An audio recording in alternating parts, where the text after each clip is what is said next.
বানিয়ে নেব কুমড়ো পাতা দিয়ে মাছের ডিমের বড়া। তা কুমড়ো পাতাগুলো আমি বড় বড় কুমড়ো পাতা বেছে রেখে দিয়েছি, গরম জলে আমি ভিজিয়ে রেখেছিলাম এতক্ষণ। এটাকে জল ঝরিয়ে নিতে হবে। আর মাছের ডিমটা মধ্যে পেঁয়াজ, কাঁচা লঙ্কা, লেবুর রস, নুন, হলুদ সব দিয়ে আমি মাখিয়ে রেখে দিয়েছি। তারপর কি করব, কুমড়ো পাতাটা নেবো, নিয়ে কুমড়ো পাতার মধ্যে মাছের ডিমটা ভালো করে মাখিয়ে নেব।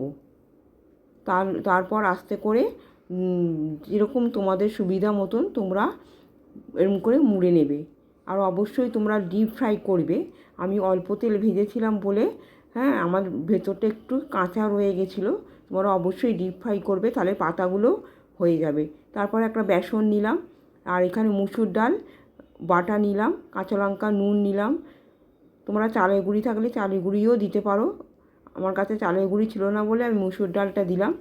দিয়ে অল্প জল দিয়ে ঘন একটা ব্যাটার তৈরি করে নেবো। খুব পাতলা ব্যাটার তৈরি করলে হবে না, দেখো এরকম পুরো ঘন ব্যাটার তৈরি করতে হবে।